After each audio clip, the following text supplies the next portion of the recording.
Hi there, Dale. Hi, How Destin. are you? I'm doing okay. How are you? I'm good. I'm doing a lot better than some MPs are on the Hill right now. Yeah, they're pretty punchy right now. It's like an episode of Survivor. Almost. Last man standing, maybe. Just about. All right, so the parliamentary season is almost done, give or take 48 hours. Oh, there's another week to go. Well, I mean, for them still voting on this Yeah, omnibus bill. not quite there yet, I'm but exaggerating. I'm sure the bulk of it's done, but I mean, literally, they started yesterday at noon. no. What time did they start yesterday? The actual voting started at 1 in the morning. This morning? Yeah. Oh, well, then I guess they're still at it. There's a long way for them to go. They should be done around midnight. Oh, okay, This, not too bad. Well, yeah. that truly is a day's work, I guess. Yeah, a full day's A work. full day's work, for sure. So, I mean, besides giving me and other Canadians a lot of topics for jokes and other things, why is this process, and I'm sure they think of it as a process as well, so important? What's the point of shoving through? Well, and I mean, it's not necessarily shoving through the omnibus bill, but what's the point of having all these amendments and having each MP speak to the amendments they want? Because it actually is quite important. Well, it is, and it's one of the things about a democratic system that Mm-hmm. when you've got a majority government, the opposition needs to have some kind of tools to Mm-hmm. push back, and that's what this really is. Is I mean, they know they're not going to get any of the amendments in the end, Mm-hmm. but they need to take some kind of a stand because just because you have a majority doesn't mean that you should be able to run roughshod over everything. It doesn't mean that the government shouldn't be able to push through its agenda Mm-hmm. because, I mean, that's why we elect governments. Mm-hmm. But at the same time, opposition needs to be able to push back. And this is one way they can do it. It's basically, bloodying the government's nose a little bit, to borrow a phrase. Mm-hmm. And if it means making them uncomfortable by making them sit for 24 hours, then so be it. So I want to get an honest answer from you on this question. Not that Okay. you've never ever given me an honest answer. So besides making it uncomfortable for all the MPs that are in the House, why is this important? Because as you mentioned, the current government has majority. None of the amendments so far, I heard at last count, had actually gotten through. No. So it's not like if Canadians are watching this on CPAC live. Maybe some are during daylight hours, but they surely weren't up last night at 3 in the morning. Insomniacs were all Well, following along. and I'm sure they're no longer insomniacs after you watch one or two of these things go through. It's kind of hypnotic. Exactly. Like curling almost. That's another topic for a different day. But my point is, what is the point? You mentioned that it's sticking it to the government, but ultimately the government still wins. Right, but it needs to at least be reminded that there is room for not only dissent in the country, Mm-hmm. but also just for opposition. I mean, that's why we have a system that has the government and Her Majesty's loyal opposition. Mm-hmm. It's to show that just because you don't agree with this government's position, you're still it's your duty to oppose it, to punch holes in it, to make but that's how you make things better, really, in the end, is by providing alternatives and by showing that this might not be the only way to go. So here's the other question I have then. Um, Again, the opposition's being a good opposition. Well, It's a that's two-part. debatable, but Work with me here, Tal. Work with me. They're being a good opposition by doing their duty and proposing all these amendments. yeah. First question: is this something anyone will remember by September when the new session starts? And second question: is this form of opposition? And when I say form, the fact that they're sticking it to the government and saying that people care about this omnibus bill and its component parts. Yeah. Would this message not be more meaningful if regular Canadians got up there on the Hill and talked about it?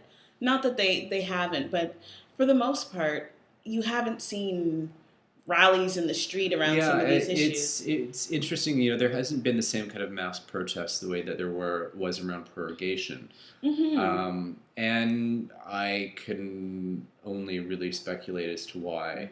Um, and actually I can't really think of a good reason off the top of my head. Well, I guess prorogation took the right to debate completely off the table. Yeah, Whereas more or I less. guess here they're getting their fair shake no matter how futile it may seem. So maybe Canadians are okay with that. Well, that, and I mean, there is a message being sold Mhm. with this bill in terms of the agenda going forward and jobs and prosperity, Mhm. and that we need these measures urgently because we're in a fragile economic situation and all this kind of stuff. So, I mean, those messages are resonating with certain shares or a portion of the population as well. But yeah, it's actually curious. There was a press conference a while ago, back when this whole thing was ramping up, and Senator Munson, who used to be a reporter on the Hill, would talk about, back in the day, there was always protests going on. Like, you didn't have to really chase the story because there was always someone on the steps. And it was curious that there really wasn't that same thing happening with this kind of bill.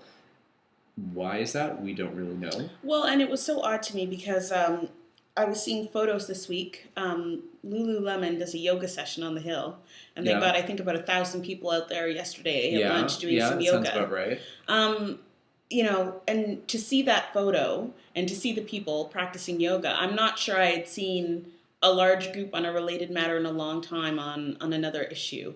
I know there was an abortion rally, or not an abortion rally, a women's rights Right.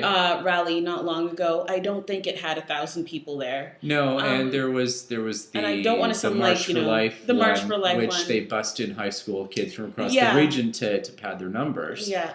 But yeah, You know, we I- haven't I- seen I'm a, not a saying large that- we haven't Yeah. seen a large protest around this. I don't want to date myself to sound like Jim Munson, but I remember there being more rebellion when I was a child. So I know you wanted to talk about national defense procurement spending. Yes. Because a lot's happening on that file, or maybe a lot's not happening on that file. Actually, that's probably a good segue right there. There's two big things right now. Number one, they've finally come up with, they've finalized this new fighter jet procurement secretariat, the one that Julian Fantino and Rona Ambrose get up every question period and tout the praises of and talk about their 7-point plan that this secretariat's going to be following to come up with these new jets. And they've just named a former Auditor General to head this thing. But, and this is the crucial part. I'm excited. There's been no indication that D&D is actually going to go back and revisit the statement of requirements for this plane. And they gamed the statement of requirements last time so that it would be specifically for this plane. So if they're not going to go back and actually revisit what we need this plane to do, rather than use this rigged document and build it around that, then this is all just fancy wrapping and basically just using a former Auditor General as a prop. Well, and that said, I mean, as a former Auditor General, there comes a certain intellectual capacity in having that role. One has to assume that, research will be done. One has to assume, but it's one of those things where the tension between the military and the bureaucracy side of military procurement has really slid in the last probably 6 years. Okay. This is something that kind of happened under Hillier when we had troops in Afghanistan who were improperly equipped, and so there was this big push that we needed to get all this new equipment for them, and the control stopped working because everyone would just say, well, if you don't give us this material, then you're not supporting the troops. And we had bureaucrats rolling all over at that point. And I've heard this firsthand from people who were in the department at the time. So we need to kind of hope that this isn't going to happen again a second time. Okay. The other story that happened this week was, you remember all those great shipyard contracts that they went through this big process for, and everyone praised it because it was so fair and Halifax balanced. won, BC won. Yeah, yeah, and so it kind of was not so much revealed this week, but people were reminded of the fact that the contracts to actually build the ships in these shipyards haven't been signed. And why is that? Was there any reason given? Well, it's because they're still deciding on everything that's going to happen with them. Like the joint support ships, they've scrapped that process and restarted it a couple of times because the costs kept escalating wildly. We need these ships, but at the same time, we haven't entirely decided what we need them to do entirely. So should these two cities be concerned at all? Should the shipyard companies be concerned at all? It's possible that it means that the actual constructions are going to be delayed for years and years and years as these processes drag on and the contracts continue to not get signed because costs are escalating and we can't finalize on a design we want. And where does this put the government on their jobs sort of cheerleading squad? And It's, these two contracts are something that they point to regularly. It does make it more difficult. Over the summer, we shall see what happens. We shall. Dale, it's been a pleasure. It has. We'll check in every once in a while. Yeah, maybe we'll do a recap next week for the session. I think so. Once the MPs all go home. And then we can talk about them without them being too close by. Maybe. All right, so we'll definitely chat then, and we look forward to talking to you soon. Take Sounds care. good. Cheers.